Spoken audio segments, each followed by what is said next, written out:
کوئی اور ساتھی بات کرنا چاہے کر سکتا ہے. الحمدللہ رب العالمین.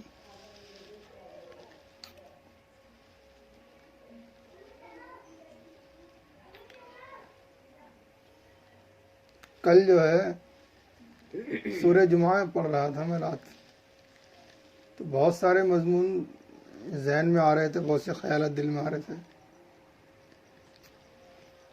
ایک بات یہ بھی سامنے آ رہی تھی کہ نہ جانے کب سے مسلمانوں نے جمعے کی چھٹیاں کرنی شروع کر دی. حیرت تو اس بات پر ہے مجھے کہ مسلمان چھٹی کیوں کرتے ہیں. یہ رواج کہاں سے پڑا کہ مسلمان چھٹی بھی کرنے لگے؟ حالانکہ قرآن اور حدیث کی روشنی میں کہیں نہیں ملتا کہ مسلمان تھکتے ہیں اور ہفتے کی چھٹی کرتے ہیں. جمعے کے دن خاص طور سے بہت سے مسلمان چھٹیاں کرنے لگے. سورہ جمعہ میں ہے، اکثر مسجد میں بتائی جاتی ہے کہ جب مسجد سے اذان کی آواز آئے تو اپنی تجارتوں کو چھوڑ کر کے آپ مسجد چلے آئیں، وہاں آ کر کے خطیب کا خطاب سنیں. خطیب کی ذمہ داری ہے حالات حاضرہ پر بات کریں اور لوگوں کو آگاہی دلائے. نماز تو روزانہ ہوتی ہے. اس میں یہ بات سامنے آ رہی تھی کہ تجارت کو چھوڑ کے آئیں، اپنی مشغولیت کو چھوڑ کے آئیں. اب چھٹی کر کے بیٹھے ہیں تو یہ آیت پہ تو معاملہ پورا نہیں بیٹھتا، کیونکہ حکم یہ ہے تجارت کر رہے ہیں آپ، مشغولیت میں ہیں، اسے چھوڑ کر آئیں. پھر آگے فرمایا ہے کہ نماز کے بعد پھر اللہ کا فضل تلاشنے کے لیے نکل جائیں تجارت میں اپنی، یعنی پھر واپس تجارت میں جانا ہے. بہت اہم معاملہ ہے یہ، تجارت سے نکل کر آنا ہے اور تجارت میں جانا ہے. مسلمانوں نے جمعے کی چھٹیاں کرنی شروع کر دی. اللہ نے کہا اللہ کا فضل تلاش کرنے کے لیے نکل جاؤ. زیادہ تر مسلمان ہندوستان میں مزدوری کرنے لگے. یہ بہت ہی دکھد پہلو ہے کہ مسلمان آج مزدوری کر رہا ہے. اللہ کی منشا نہیں ہے یہ. اللہ کی منشا یہ ہے کہ مسلمان تجارت کرے.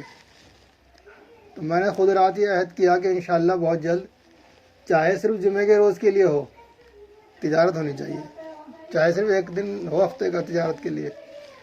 تو اس آیت پر عمل ہوگا، اس صورت کے اس مقام پر عمل ہوگا کہ اپنی تجارتوں میں سے نکل کر آؤ اور خطیب کا خطاب سنو، نماز پڑھو اور پھر تجارت میں لوٹ جاؤ، اللہ کے فضل کو تلاش کرو.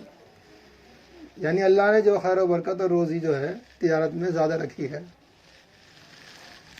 دوسری بات یہ ہے، حالات حاضرہ کے ساتھ ساتھ کوئی وقت ہوتا ہے پیر بننے کا، کوئی وقت ہوتا ہے حضرت پیر بننے کا، اور کوئی وقت ہوتا ہے تیر بننے کا. پیر جو ہوتا ہے وہ دل کی گہرائی میں سینہ چیرتے ہوئے گھستا ہے اور دل میں جو نور خداوندی ہے اس کو بڑھاتا ہے، اتنا بڑھاتا ہے کہ دل نورانی ہو جاتا ہے اور پھر وہ نور پورے بدن میں پھیلتا ہے اور روح کیفیت وجد میں آ کر جسم چھوڑ دیتی ہے اور جسم ایک مردہ کے سامان ہو جاتا ہے. رسول اللہ نے فرمایا موت سے پہلے مر جاؤ. یعنی اب یہ شخص جو ہے ایسا ہو جاتا ہے کہ چلتی پھرتی لاش، اس کی اپنی کوئی خواہشات نہیں ہوتی، وہ اللہ تبارک و تعالیٰ کے تابع ہو جاتا ہے. تیر کا جو کام ہوتا ہے وہ بھی سینے میں جاتا ہے، دل چیرتا ہے، خون نکالتا ہے اور جسم کو مردہ کر دیتا ہے. لیکن جسم مر جاتا ہے، اس کے ساتھ ساتھ روح کا کام بھی بند ہو جاتا ہے. میرے بھائیو، یہ ہمیں سمجھنا ہوگا کہ کس وقت ہمیں کیا کرنا ہے. ہم نے ہر وقت سارے کاموں کو سمیٹ رکھا ہے کہ ہمیں بس ایسے ہی رہنا ہے، لیکن اللہ کی منشا یہ نہیں ہے. رسول اللہ نے ایسا کر کے نہیں دکھایا، بلکہ حالات کے اعتبار سے رسول نے تبدیلیاں کی ہیں. کبھی ایسا وقت بھی ہے کہ کھانا پینے کا سامان لے کر جا کر غار میں چلے گئے، جسے چلا گاہ کہتے ہیں. کئی روز تک آپ تشریف نہیں لاتے تھے اور خوب اللہ کی عبادت کرتے ہیں. کبھی ایسا بھی ہوا کہ ہتھیار باندھ کر اللہ کے رسول میدان میں اتر گئے. کبھی ایسا بھی ہوا کہ دعوت کے لیے کسی اور علاقے میں گئے اور مار کھائی. تو ہمیں بھی حالات کے اعتبار سے اللہ کے رسول کی زندگی کو دیکھنا ہوگا، سیرت کو دیکھنا ہوگا. جب دل دھک دھک کرتا ہے، خون کو پمپ کرتا ہے اور ہم اپنے دل کی دھڑکن کے ساتھ یہ خیال کرتے ہیں کہ میرا دل اللہ اللہ اللہ اللہ کر رہا ہے، تو دل کی دھڑکن اور اللہ اللہ کا خیال، جو لفظ اللہ کا ذکر قلب جاری ہو رہا ہے، یہ دونوں آپس میں ٹکراتے ہیں۔ یہ ایسے ہی ٹکراتے ہیں جیسے گھوڑے کی ٹاپ، گھوڑے کے پیر میں نال لگی ہوتی ہے لوہے کی، اور کہیں وہ پتھر پہ پڑ جائے۔ جیسے آج کل روڈ ہمارے پکے ہیں، جب گھوڑا دوڑتا تو چنگاری پھوٹتی ہے، کبھی غور سے دیکھنا گھوڑے کے اندر، تو جیسے گھوڑے کی ٹاپ پڑتی ہے پتھر پر، چنگاری پھوٹتی ہے، ایسے ہی ایک طرف دل کی دھک دھک اور دوسری طرف اللہ اللہ، یہ دونوں جب آپس میں ٹکراتے ہیں تو دل کے اندر اللہ کے نور کی چنگاری پھوٹتی ہے۔ اور جب ہم پورے خیال اور دھیان کے ساتھ بیٹھے رہتے ہیں اور دھیان جماتے رہتے ہیں تو یہ نور بڑھتا چلا جاتا ہے، اور وہ وقت بھی آتا ہے کہ صرف نور ہی نور رہ جاتا ہے۔ شیخ زکریا رحمۃ اللہ علیہ کے پیر و مرشد مولانا خلیل احمد صاحب سہارنپوری رحمۃ اللہ علیہ کے لیے تذکرۃ الخلیل میں بھی اور فضائل اعمال میں بھی یہ قصہ لکھا ہے کہ ان کا جسم پورا نور ہی نور تھا، نور کے سوا کچھ نہ تھا۔ اللہ تبارک و تعالیٰ اپنے ولیوں کو یہ مقام دیتا ہے کہ سوائے نور کے کوئی مقام رہتا نہیں۔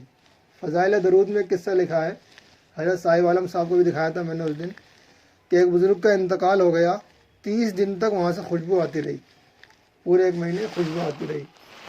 تو ایک بزرگ نے مقام کشف سے دیکھ کر بتایا کہ یہ صاحب درود پاک بہت کثرت سے پڑھتے تھے، جس کی برکت سے خوشبو آ رہی ہے۔ تو نبی اکرم صلی اللہ علیہ وسلم کو سراجم منیرہ فرمایا گیا قرآن میں، یعنی نور، جلتا ہوا روشن چراغ۔ تو ہمیں بھی کیا کرنا ہے، اپنے دل کو جو ہے خوب اللہ کی محبت سے رنگنا ہے، اللہ کو یاد کرنا ہے، اللہ کا ذکر کرنا ہے۔ جب ہم دل سے اللہ اللہ کرتے ہیں تو دھیان چاروں طرف سے ہٹ جاتا ہے اور دل کی طرف لگ جاتا ہے، اور جب دھیان دل کی طرف زیادہ لگ جاتا ہے تو پھر دل کا لطیفہ کھل جاتا ہے، جسے لطیفہ قلب بولتے ہیں۔ اور جب لطیفہ قلب کھل جاتا ہے تو دل کے اندر وہ روشنی نکلتی ہے جو ان آنکھوں سے ماتھے کی نہیں دکھتی ہے، وہ دل کی آنکھ سے دکھتی ہے۔ اور اگر کشف حاصل نہ ہوا تو اس کا احساس پیدا ہو جاتا ہے، اس کی کیفیات پیدا ہو جاتی ہیں، اور اس کے اثرات کچھ اس طرح ہوتے ہیں کہ نیک اعمال کرنے کو دل خود بخود کہنے لگتا ہے کہ میں نماز پڑھ لوں، ہے کہ نہیں، میں سنتیں پڑھ لوں، میں قرآن پڑھ لوں، میں دینی عام کام کر لوں۔ تو یہ اس کی پہچان ہے کہ ہمارے دل کے اندر اللہ کی یاد کا اثر جا رہا ہے۔ تو کریں گے انشاءاللہ، جب تک جینا ہے زندگی بھر ہمیں اللہ کو یاد کرنا ہے۔ پوری زندگی کچھ بھی نہ ملا اور ہم اللہ کو اللہ اللہ کہہ کر یاد کرتے رہے تو کم از کم ہماری جو زبان ہے اللہ نے اس کو اپنی یاد کی توفیق عطا فرمائی۔ یہ کوئی چھوٹی نعمت نہیں ہے کہ جب آدمی دنیا داری کے معاملوں میں لگے ہوئے ہیں اور ہماری زبان اللہ اللہ کر رہی ہے کہ نہیں، کسی کا سانس اللہ اللہ کر رہا ہے، کسی کا دل اللہ اللہ کر رہا ہے، کچھ بھی نہ ملا، اگر اسی حال میں بھی موت آ گئی تو یہ کوئی چھوٹی بات نہیں ہے کہ ہمارے جسم کا کوئی حصہ ہر وقت اللہ اللہ کرنے میں لگا ہوا ہے۔ اللہ تبارک و تعالیٰ اپنی معرفت عطا فرمائے اور حالات اور وقت کے اعتبار سے اپنے تقاضے پورے کرنے کی توفیق عطا فرمائے، ایمان پہ خاتمہ نصیب فرمائے۔ ذکر کریں گے انشاءاللہ۔